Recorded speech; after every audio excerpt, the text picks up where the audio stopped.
Hello and welcome to the lectures on state space approach to control system analysis and design. The topic for discussion now is linear observers in this lecture and the subsequent two lectures.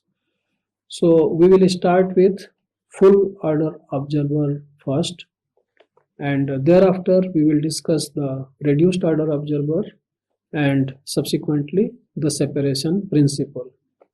So coming to the full order observer, so in the lectures preceding to this lecture, we have done pole placement design of systems in which the aim was to find a control gain K so as to have a desired response of the closed loop system given by a characteristic equation or pole locations.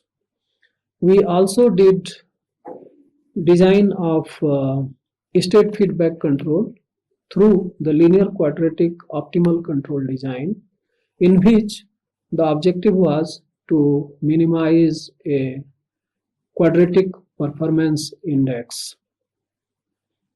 And one common characteristic between both the design techniques, both the pole placement design as well as the linear quadratic optimal control design, is that in both the cases the control law has the same form given by u equal to minus k times x plus r, where u is the input to the system, k is the state feedback gain, x is state of the system, and r a reference input, as we know.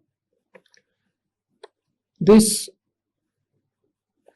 control law u equal to minus kx plus r can be implemented if the state variables of the system, this x, if they are available for the feedback. Now that was the consideration behind both the pole placement design and the linear quadratic optimal control design. If the state variables are not available for feedback, then what to do? Because that is generally the situation. Some of the state variables may be available, but not every state variable is available for feedback.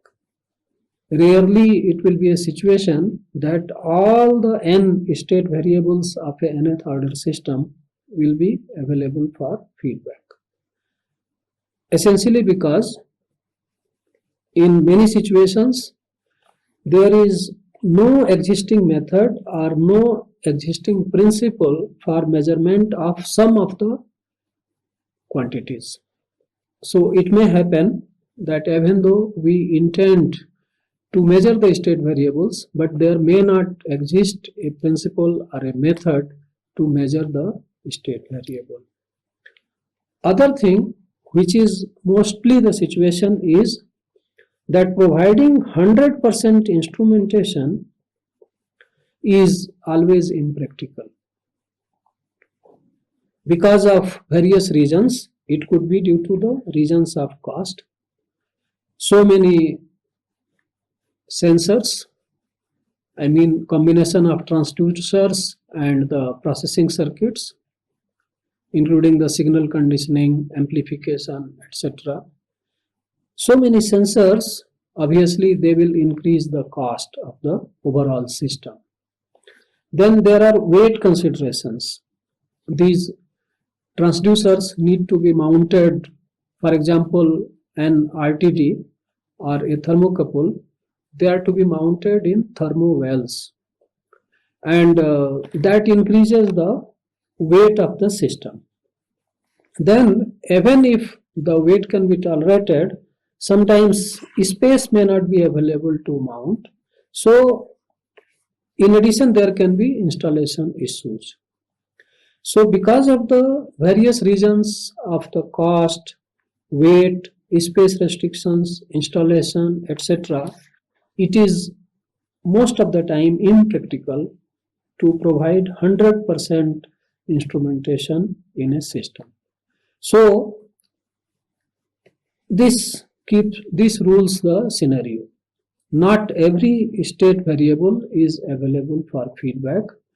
Only a few of them may be available for feedback. So what is the alternative? So fortunately, if the system is observable, subject to the system being observable, we have seen controllability and observability in one of the preceding lectures. If the system is observable, it gives a guarantee that any initial state can be implemented. And in fact, if the system is observable, it is possible to estimate the unavailable state variables of the system using the available measurements and of course the inputs to the system. And this is done through an observer. The system which does this is called an observer or a state estimator. There is a fine difference between observer and state estimator. We postpone this for a subsequent lecture to understand the difference. Today, let us consider both these terminologies synonymous to each other, observer and state estimator, only for the discussion on observer. So, an estimate of the states of a given physical system can be generated using an observer, and these estimated state variables, the estimated states, can be used to realize the closed loop control law that U equal to minus Kx plus R. So in place of X, we can use the states generated through an observer. That is fortunately possible. Let us see what an observer is. This observer, a definition of observer goes like this. It is a dynamical system, means it will be again characterized by some kind of differential equations. The state variables of the observer are the estimates of the state variables of the dynamical system, the states of which are not available. So a dynamical system whose state variables are estimates of the state variables of another dynamical system is called the observer of the latter system. So basically we have a system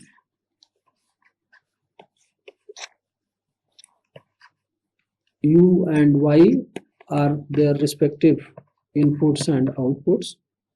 This system description is available.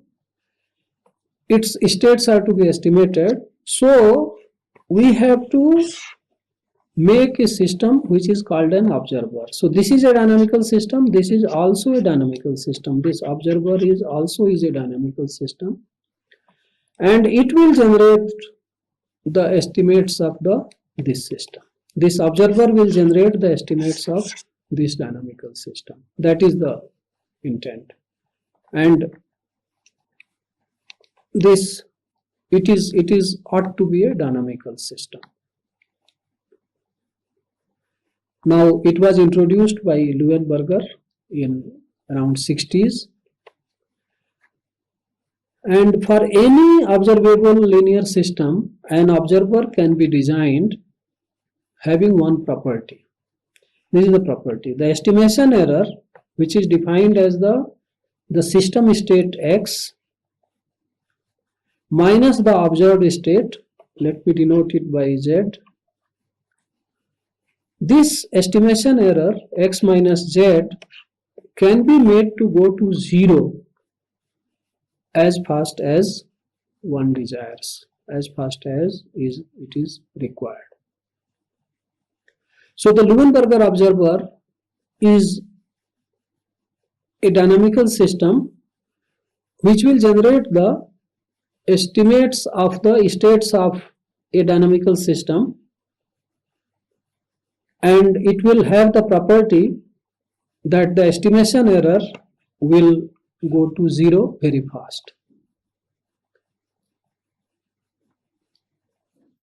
This we will see that the design technique for the observer are very similar to the pole placement design techniques for the feedback system, which we did earlier. We'll see that. Now let us come to how to evolve the equations of the observer. So the dynamic system under consideration is this system given by this state equation and this output equation. X dot is ax plus bu, y is cx. The system input and output matrices are A, B and C. This state X is of dimension n. This input U is of dimension m, and this output Y is of dimension p. So the system is characterized by n state variables, m inputs and p outputs. This is the dynamical system at hand. This is the system given. And for it, the control U equal to minus kx plus r has already been designed.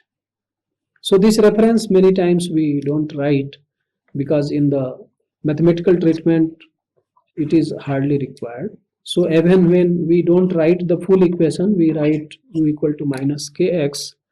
The student should understand that always a reference input will be present.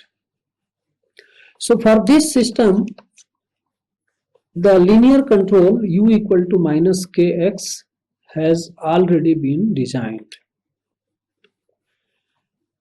Now suppose this C matrix was invertible, then it was very easy. Using this equation y equal to cx, one could generate the state x as C inverse y. This is one possibility. However, in this case, this number of outputs has to be equal to the number of states. Then this can be done. But we saw that there are limitations in providing 100% instrumentation. Another possibility is given through the observability Gramian. We have seen in the definition of observer, you may recall, that if the system is observable, then any initial state can be estimated from the knowledge of the system output and the input over a period of time, finite period of time, t0 to tf. And this is the way one determines the initial condition. So any arbitrary initial condition x t0 at any arbitrary time t0 can be determined using this relationship. This we saw while discussing the observability. And once we know the initial condition, then we can determine the state at any other time using that initial condition and the knowledge of input subsequent to that time t0. This relationship can be used. Now there are some problems with this and this we have talked. Let us talk about this also. So in these ways there are difficulties. So as we have said that the number of outputs is definitely most of the situations less than the system order, and C is rarely, very rarely invertible. We can safely assume that C is generally not invertible. And in the other method, this matrix integral has to be determined, which is a complex task. Even if that is done, then there will be susceptibility to measurement errors, and any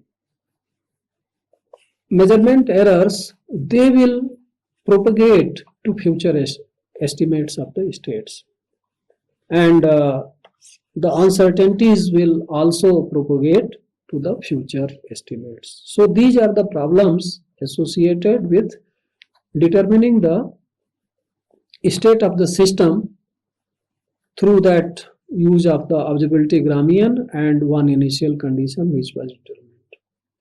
And of course, we are not using the output subsequent to that time TF, even though the outputs are available. One should use the outputs. So that is why one will not like to use the determination of state through that solution of state equation and initial condition determined once using the observability Gramian. One would not like to do. Instead, one would like to use the observer, which overcomes some of those drawbacks which we just now discussed. So the Leuenberger observer goes like this.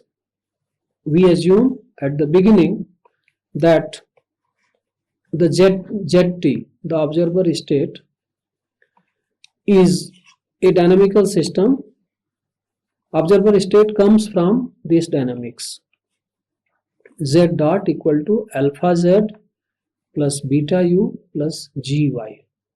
See, we are assuming that this is the observer, which is a dynamical system, and it is getting U, the input which was going to the system, and Y.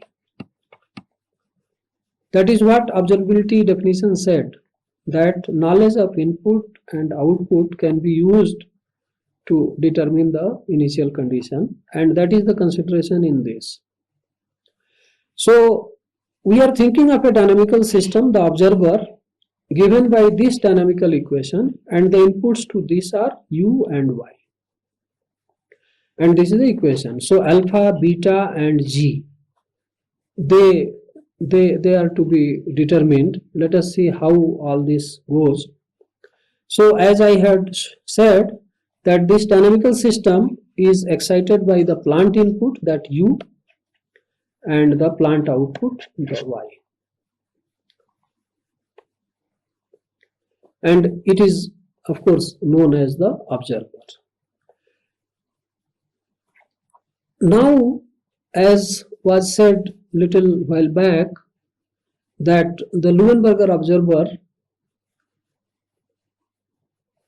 has the objective, has the property that the estimation error xt minus zt, which is denoted by et here, will become 0 sooner or later. It can be made to go to 0 as fast as desirable.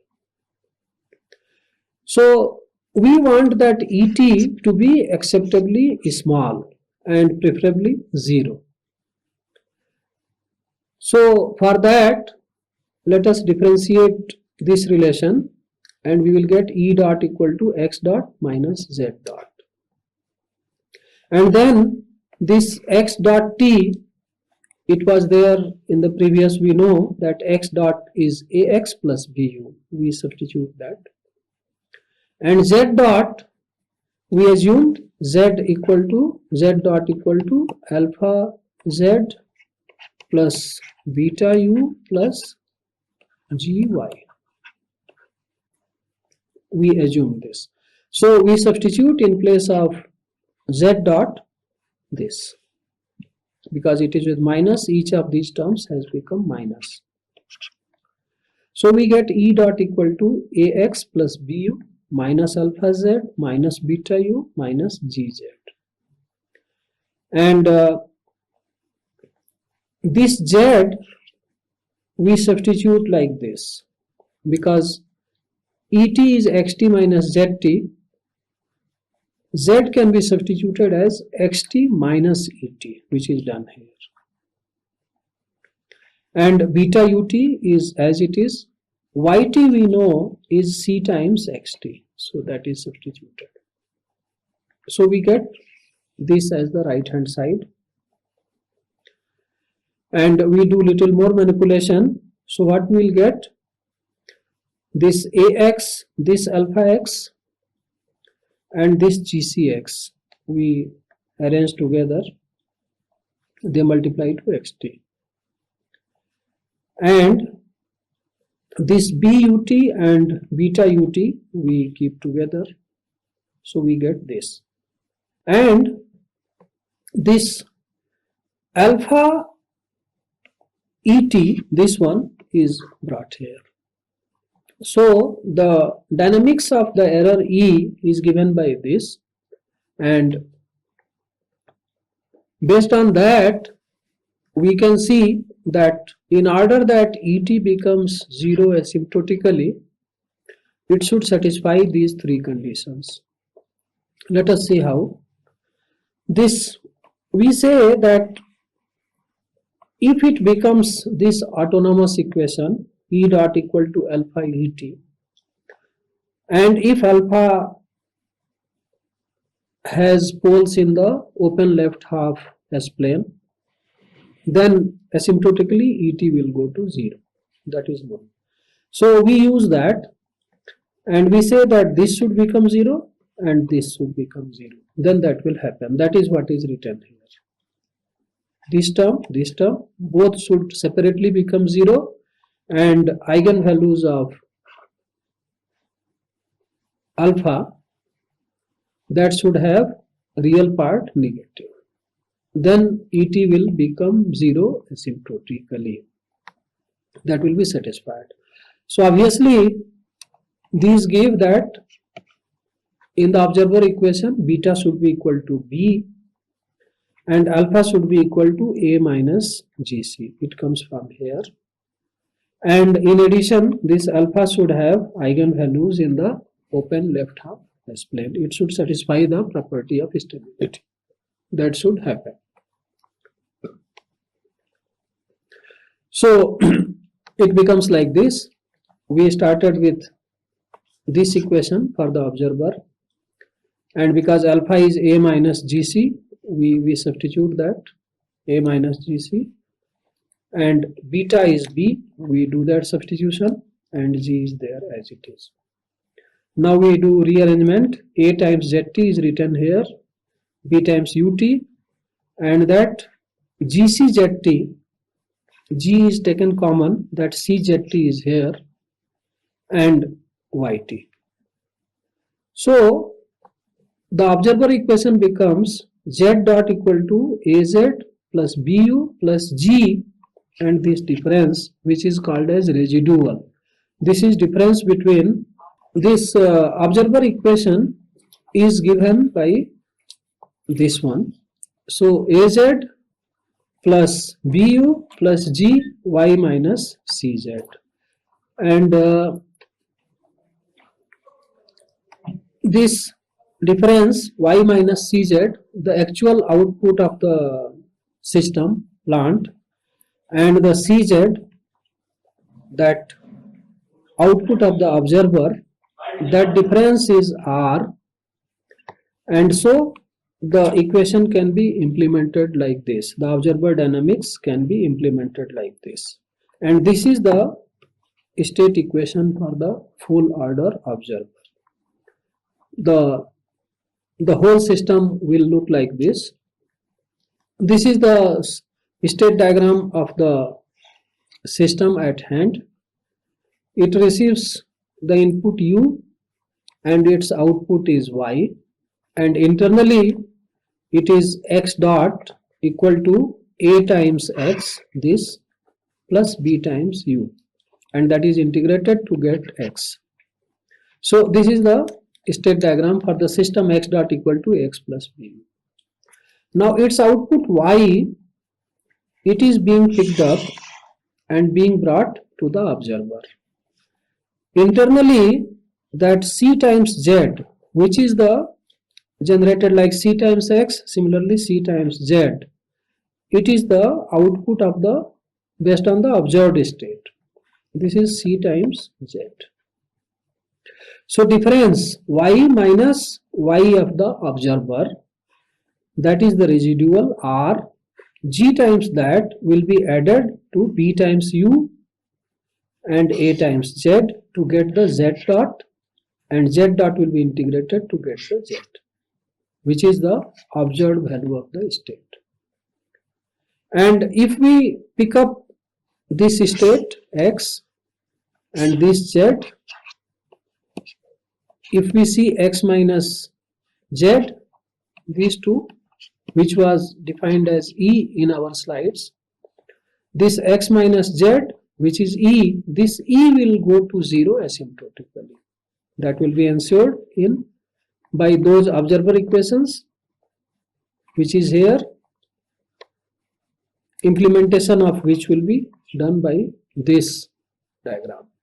This is the full order observer. Now this was the equation. Z dot is A minus GC ZT plus BUT plus GYT. This was the form previous to that implementation which we saw. And we have to select G yet to be determined. And this is the equation. And alpha has to ensure the stability. Stability of alpha has to be ensured. Poles of alpha should be at desired locations in the left half S-plane. So this problem is similar to a pole placement problem. How? Let us look at the transpose of this equation. If we look, alpha transpose will be A transpose minus C transpose G transpose. And when we did pole placement design, what we saw, the closed loop matrix AC was A minus BK, and thereby we obtained the state feedback K. Now let us compare. They are similar. We get the closed loop system alpha transpose through this open loop system A transpose and the input matrix C transpose. So if we consider A transpose, C transpose as the system matrix and input matrix, then we can get the G transpose and then we can get G. So the design of full order observer can be carried out in the same way as the gain, state feedback gain, which we did through pole placement. Of course, there the condition was that AB should make a controllable pair. Now similarly, A transpose, C transpose should make a controllable pair, which is equivalent to saying that AC should make an observable pair. So if AC is observable, G can be designed to obtain a desired alpha, or alpha having a desired characteristic polynomial. That can be done. And of course, as I wrote some time back, this pole placement has to be carried out for A transpose, C transpose, thereby we will get G transpose and so G. Now this is shown in the tabular form here. In the pole placement problem, the system matrix is A. For the observer problem, the system matrix is A transpose. Input matrix was B, here it will be C transpose. The gain was K, here we will get G transpose. And this can be, for example, by Bass and Gura formula, which we studied while discussing the pole placement for single input systems through available formulae. So this is Bass and Gura formula. One can also use the Ackermann's formula to obtain the full order observer design. And how one applies the Bass and Gura formula? Just a recall. We have to select the coefficients of a characteristic polynomial denoted by this vector D superscripted by O. So DO has to be selected. These coefficients of A transpose, which are also the coefficients of characteristic polynomial of A, coefficients of characteristic polynomial of A transpose, they are A1, A2, etc.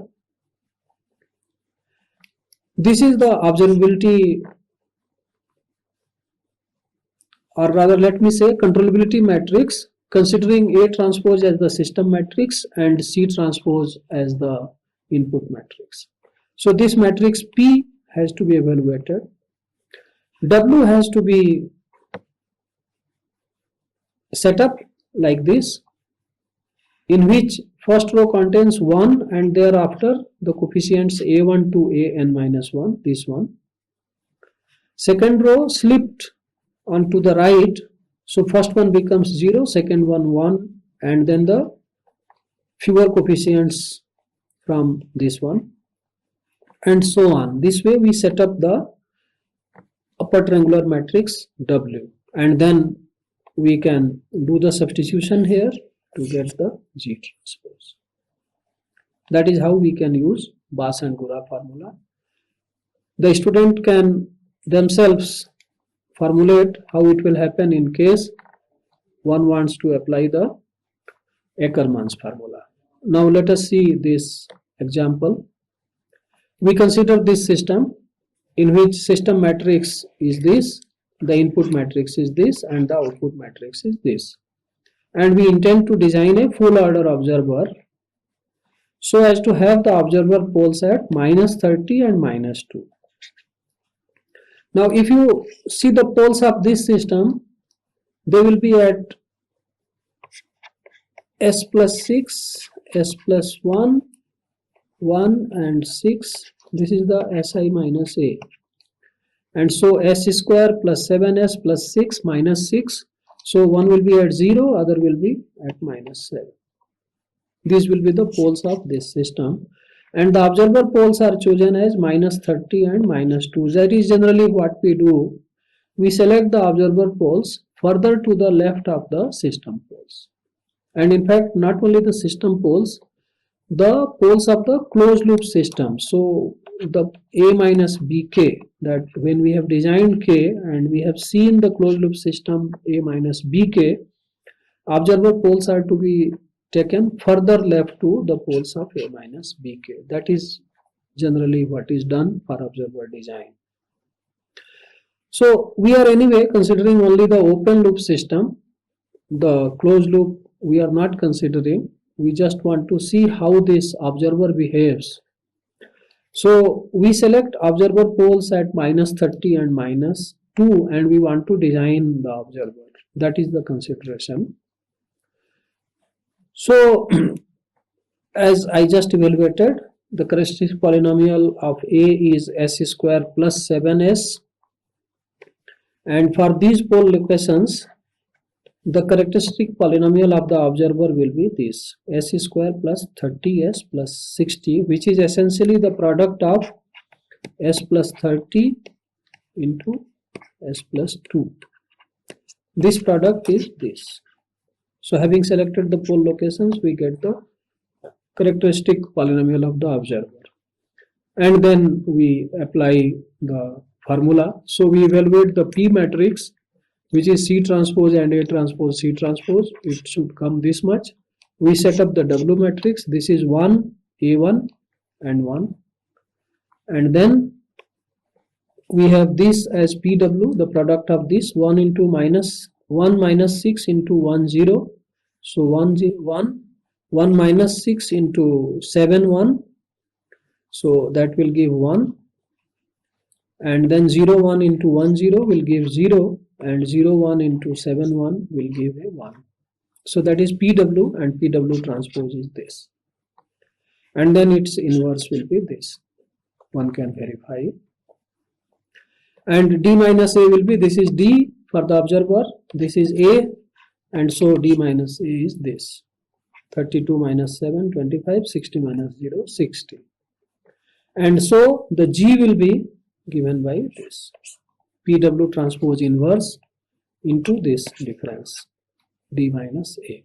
That is the gain G for the observer.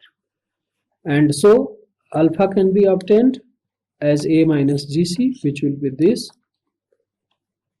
A and B beta matrices, alpha obtained, beta matrix will be same as B. So this is that. And the observer will be given by this Z dot equal to A minus GC Z plus beta U plus G into Y. G is this. That is the thing. Now, just to see how the observer states they behave.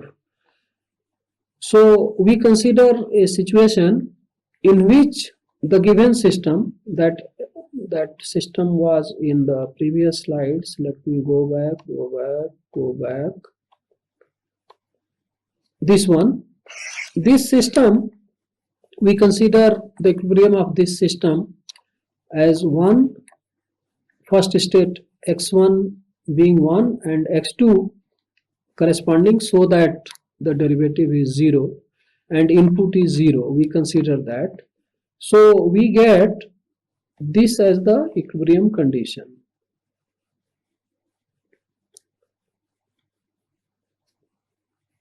This x1 will be 1 and x2 will be 6.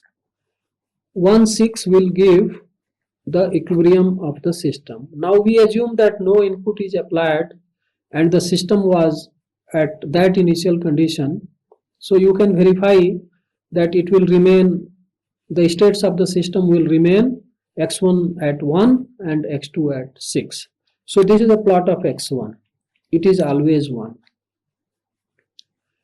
However, the observer, if we solve this equation with u equal to 0 and y equal to x1, we get this variation. You can see that this asymptotically, the z1 approaches x1. This red curve, this is the z1 and this is the x1.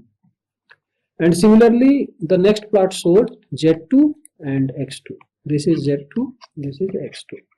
So x2 is always at equilibrium because we have not applied any input, and z2 approaches that equilibrium. Now you can see that x1 approached, z1 approached x1, z2 approached x2. So E equal to x minus z approaches 0, 0. Because z1 approaches x1, z2 approaches x2 asymptotically. So this is the E at time t tending to infinity that will happen. And in fact, it happens very fast.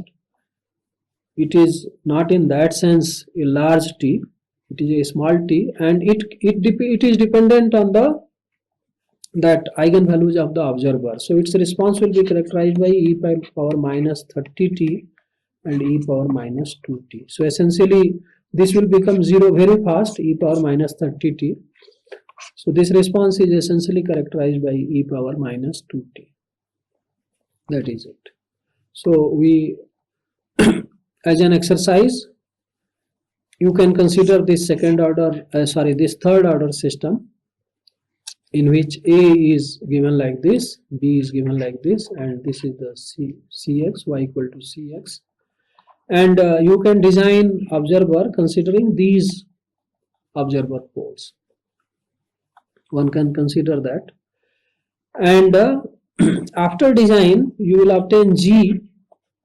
So then you have to obtain A minus GC, that closed loop system matrix for the observer. Beta will of course be equal to B. So using that, this alpha, this beta and this G which you will obtain by this, simulate the system. Both the given system for this input and the observer for this input and the output of this system that comes by solving. Solve for both xt and zt and then evaluate the difference et. It will be a column vector with 3 entries. And thereafter see that plot et, three graphs, and conclude, does it become 0 asymptotically or not? It should become 0 if G is properly designed. You will get that. Now let us summarize. The Leonberger full order observer is a feedback system because it took the output of the system, input of the system and its states, for the feedback as written here. It estimates all the states of the system for which it is designed. So it generates Z which corresponds to X. So number of observer states is N, the number of state variables is N. The order of the full order observer is same as the order of the system.